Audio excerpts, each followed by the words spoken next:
Olá pessoal, tudo bem? Vocês estão vendo a série de vídeos Docker para desenvolvedores.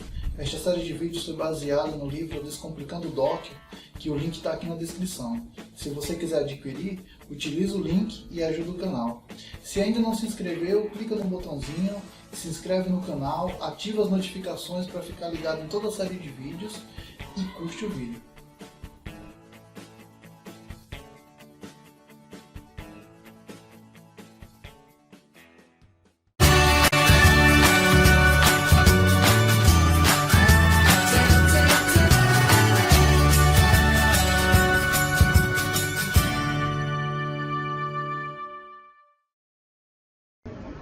Fala galera, beleza? Hoje a gente vai continuar com a instalação do Docker, tá? No último vídeo a gente trabalhou um pouquinho o que era o Docker, como é que ele funciona, e hoje a gente vai ver especificamente a instalação. O ambiente dessa instalação que a gente vai trabalhar hoje é um ambiente um pouco diferente, porque a gente vai trabalhar no Windows, que é conhecido de todo mundo, mas a gente não vai fazer uma instalação que seria, entre aspas, a instalação usual do Docker, né?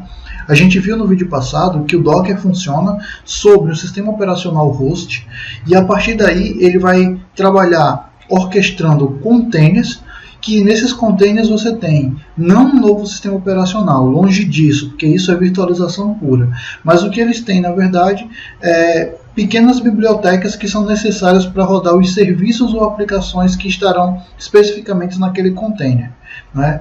Dessa maneira é que o Docker funciona no Linux, no Mac e até mesmo no próprio Windows.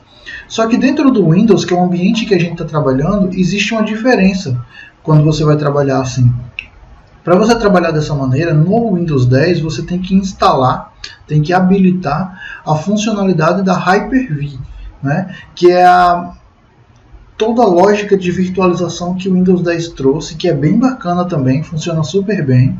Só que ela limita a utilidade da virtualização apenas quando você vai trabalhar com máquinas gerenciadas pela Hyper-V, né? Por exemplo, você não consegue utilizar de maneira simultânea a Hyper-V e o VirtualBox para você criar virtualizações, tá? Então, se você utiliza o Hyper-V, você não consegue utilizar o VirtualBox, pelo menos até hoje nesse vídeo e até as pesquisas que eu tenho feito, beleza? Então, como é que a gente consegue trabalhar, por exemplo, com desenvolvimento Android, criando virtualizações de ambientes Android, né, de celulares Android para você testar seus aplicativos através do Android Studio, utilizando às vezes o VirtualBox com a ferramenta Genymotion. Como é que você consegue trabalhar assim e ao mesmo tempo utilizar Docker, se para utilizar Docker você teria que habilitar Hyper-V, né? Então existe um mecanismo intermediário, né, existe uma ferramenta intermediária, um conjunto de ferramentas na verdade, que é o Docker Toolbox.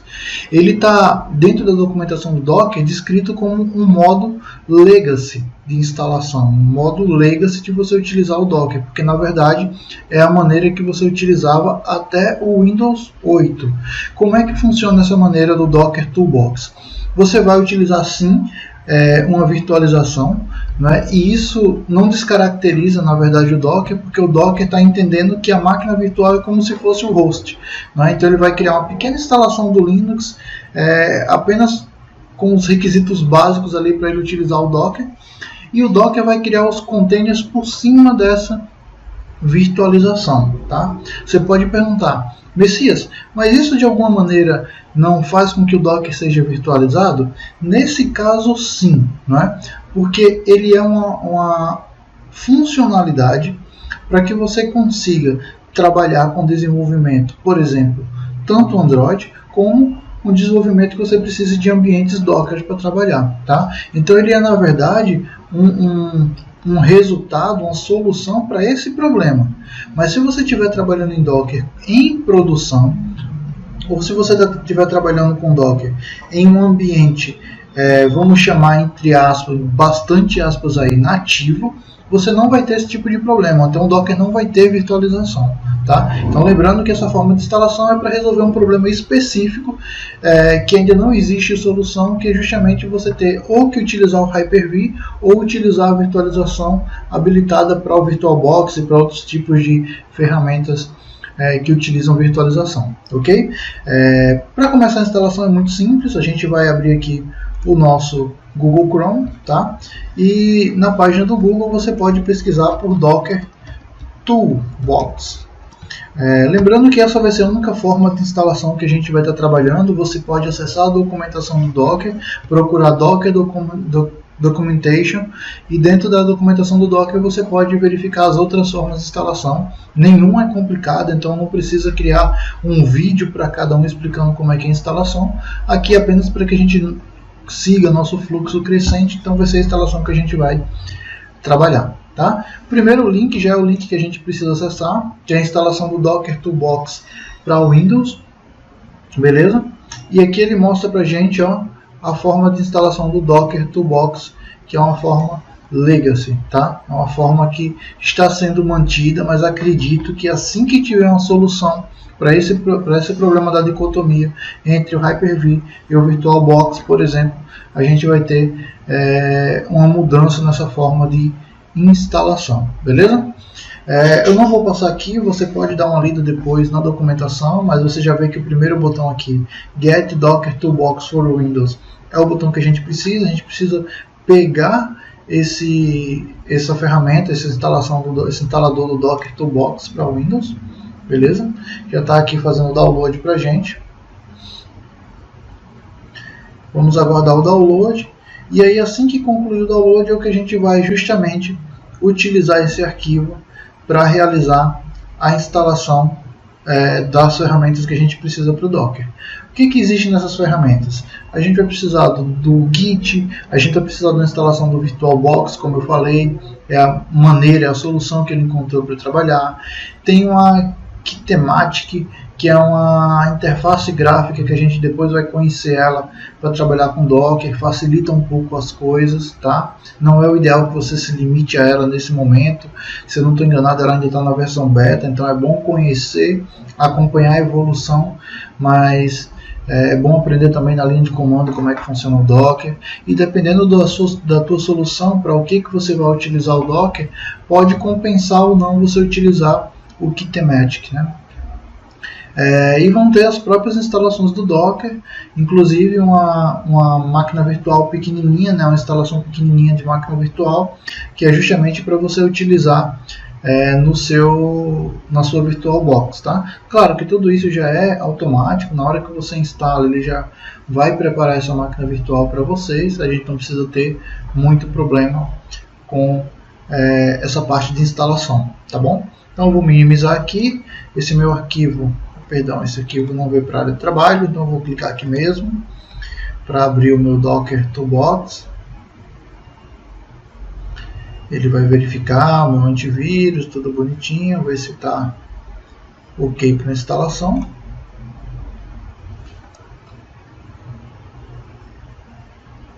Vamos ver aqui, para downloads, está aqui em downloads.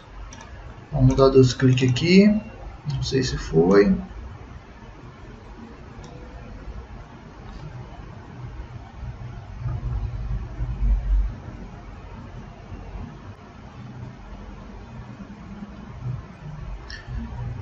Vamos lá, aguardando.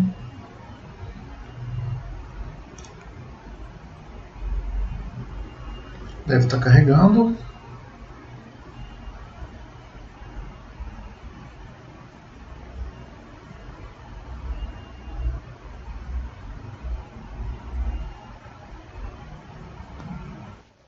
Ok, então aqui a gente está na tela de instalação, ele pede permissões de usuário para a gente conseguir instalar. A gente permite a instalação.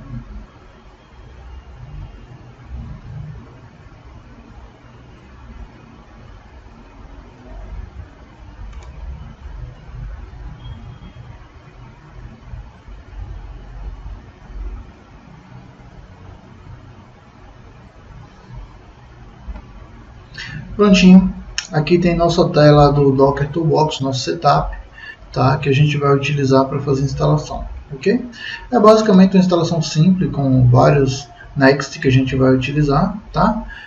Veja que aqui ele pede para instalar a Docker cliente para Windows, a Docker Machine para Windows. A Docker Machine é essa variação da máquina virtual que a gente vai ter dentro do nosso VirtualBox, né? Então vai ter uma série de ferramentas, é um conjunto de ferramentas na verdade para você conseguir trabalhar com Docker nesse sentido, tá? Docker Compose for Windows é importantíssimo, tá? É um recurso que a gente vai falar dele mais para frente. A VirtualBox, nesse caso aqui está desmarcado porque eu já tenho a VirtualBox instalado. O Kitematic for Windows, tá? Então na versão alpha, nem a beta ainda, né? É uma ferramenta interessante, a gente vai conhecer também nos vídeos posteriores, tá? E o Git for Windows, que no meu caso também está desmarcado porque já está instalado no computador, tá? Preciso, o que eu devo instalar aqui? Bem, se você não tiver a VirtualBox, não tiver o Git para Windows, é interessante que você faça toda a instalação, né? Porque senão não vai funcionar corretamente, ok? Se você já tiver esses dois recursos, porque você já desenvolve para outras coisas e já tinha por algum motivo, então já é suficiente apenas a parte do Docker e o Kitematic, tá bom? Então, vamos aqui dar o Next. Ele pergunta se quer criar um atalho no desktop, onde não é necessário.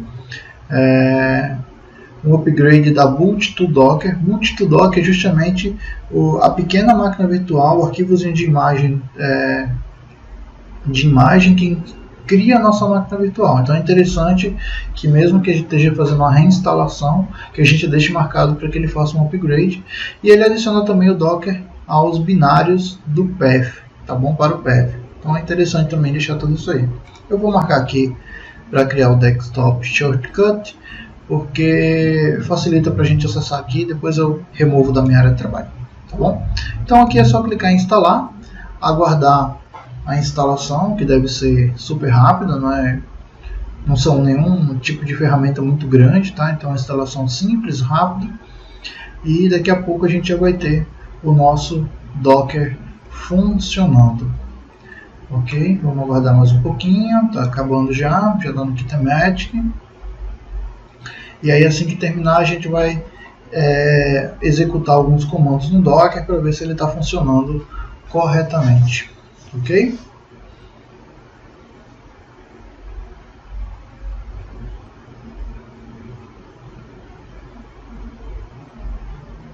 Beleza. Então está concluindo a instalação. Ok, isso aqui pode desmarcar para visualizar os atalhos no explorador de arquivos. E vamos finalizar. A gente vai ter essas duas ferramentas aqui principais para a gente acessar. O Docker Quick Start Terminal é justamente o terminal, a linha de comando, como costuma se falar, que a gente vai executar os comandos para o Docker. Então aqui é o nosso principal local de trabalho. E o Kitematic é a parte gráfica de toda essa linha de comando que a gente pode estar utilizando também. Lembrando que ainda está na versão alfa, por isso que eu não costumo utilizar muito o Kitematic, tá bom? Mas a gente também vai conhecer essa ferramenta em vídeos posteriores, ok? Hoje a gente vai começar aqui com o Docker Quick Start Terminal, tá? Então é simples, dá 2 cliques, ele vai executar um terminal para a gente. E aí ele está fazendo toda a preparação do ambiente Docker para que a gente consiga utilizar, né? Então ele verifica que o Docker foi instalado com base numa máquina virtual, e aí então ele precisa criar essa máquina virtual, verificar certificados, fazer essa inicialização de ambiente, para que só então a gente consiga utilizar o Docker como qualquer outro ambiente, como a gente utilizaria em qualquer outro ambiente, Linux, Mac, no próprio Windows, naquela forma que eu utilizei, que eu comentei falando quando eu falava sobre o Hyper-V, tá? Então ele vai preparar, pode demorar um pouquinho, alguns minutos, mas é importante que a gente aguarde esse momento, porque ele vai mostrar para a gente toda a criação dessa máquina, né? Tudo que tem ali entre parênteses default são ações que ele está utilizando nessa máquina virtual. Então essa Docker Machine chamada default é a máquina que a gente vai utilizar para criar os nossos containers. Então essa máquina para o Docker seria a máquina host e não a nossa máquina Windows, devido àquele entendimento que eu falei da diferença de utilizar o Hyper-V e utilizar o Docker Toolbox para a instalação do Docker, tá? Se você ficar com dúvida durante o estudo desse vídeo, você pode deixar mensagem aqui no comentário ou mesmo nas minhas redes sociais e eu posso te ajudar de uma outra forma, tá bom? Então vamos continuar aguardando. Então ele está criando aí, ó, a VirtualBox VM, ele já copiou a imagem do Docker, né, na linha anterior, está criando agora a chave SSH para que a gente consiga acessar a máquina default do Docker de maneira segura, né? Lembrando que isso pode ser um ambiente que você vai criar para algum tipo de teste, então é importante que tenha esse nível de segurança, tá bom?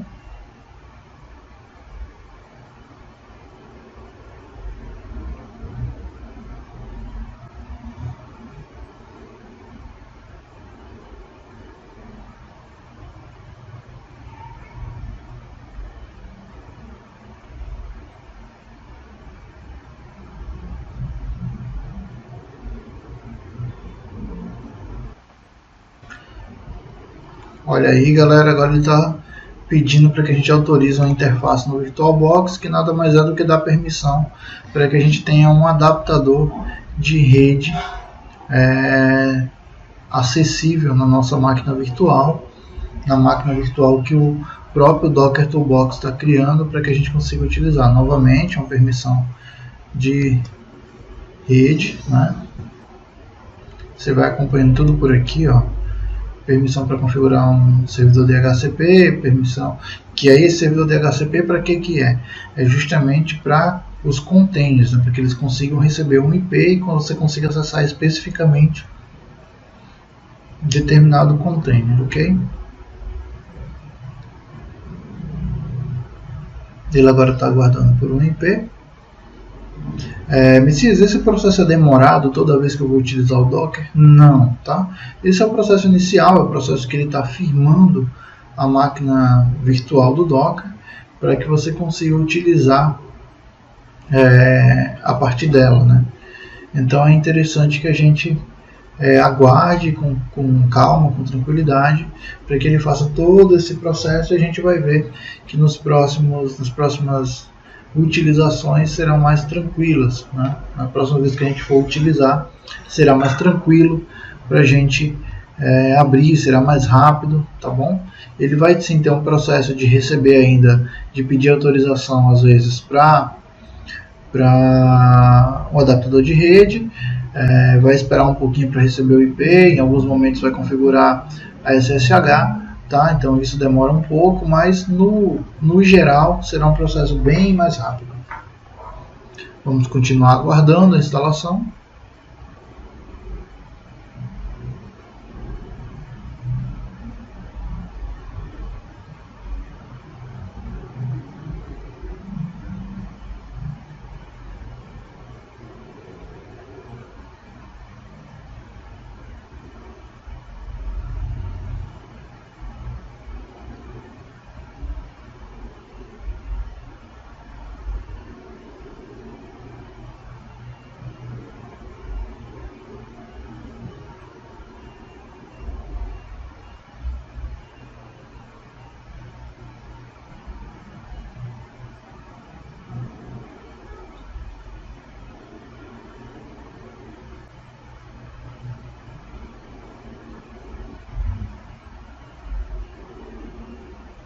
Beleza, já está provisionando através do Docker to Docker, do boot to Docker, né? Agora vai ser um processo mais rápido, para conclusão na instalação, a configuração na verdade, e daqui a pouquinho já vai estar liberado para a gente utilizar o Docker.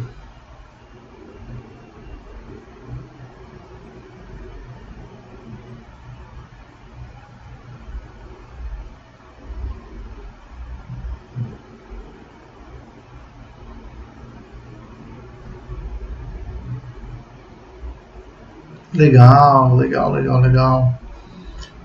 Olha aí, ele já avisa pra gente que o Docker está configurado para usar a máquina default, né? com o IP 192.168.99.100. Se a gente precisar de ajuda, ele pede para a gente dar uma olhada na documentação do Docker, docs.docker.com. E aqui já tem um shell interativo para que a gente consiga realizar os primeiros comandos no Docker, tá? Então, o comando inicial que todo mundo utiliza é um comando de Hello World, né?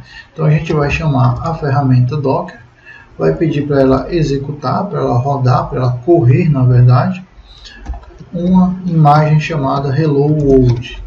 Isso é interessante, a gente vai falar um pouquinho de imagens mais para frente, mas essa imagem ela está no ambiente da web, no que a gente chama de Docker Hub, né, que a gente chama não, que é o Docker Hub, né? E dentro do Docker Hub ele tem não só imagens padrões do Docker, mas imagens de outras empresas também. É de lá que a gente vai, por exemplo, pegar o MySQL, é de lá que a gente vai pegar também o WordPress, para que a gente consiga utilizar e fazer algumas coisas bacanas, tá? Então, a primeira imagem que a gente sempre roda, porque por ser uma imagem pequena, leve e feita somente com esse objetivo, né, a imagem Hello World, que é uma imagem para a gente testar se a execução do Docker foi perfeita, tá? Então, o comando é chamar a ferramenta Docker, o comando para executar uma imagem é o run, e a imagem que a gente quer é o Hello World. A gente poderia ter outros parâmetros aí, mas nesse momento isso daqui é suficiente.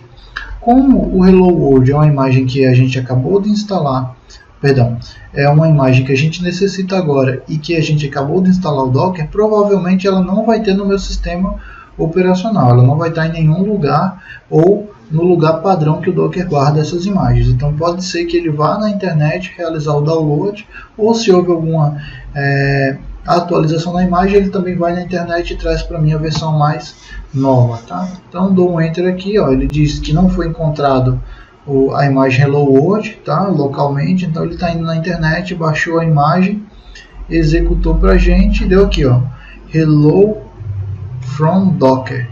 A mensagem é mostrada da instalação se tudo funcionou corretamente, tá? Beleza? Então ele tá aqui a mensagem do Docker, beleza?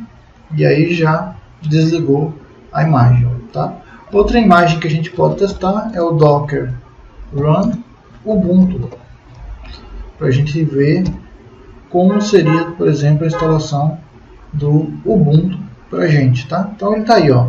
Ele pega diversos pedaços da imagem, né? A gente pode chamar diversos pedaços da imagem, e ele vai realizando o download para a gente desses pedaços. Vejam que 4 já foram completos. E aí, quando ele terminar esses pedaços, também não é o Ubuntu completo, é um conjunto do sistema operacional Ubuntu mais arrumadinho, mais reduzido, otimizado para o Docker, tá bom? Que ele utiliza para a gente, mas a gente pode instalar ferramentas, instalar um monte de coisa para utilizar, então é tranquilo. Ele agora faz a extração do Ubuntu, está realizando aí a extração do Ubuntu.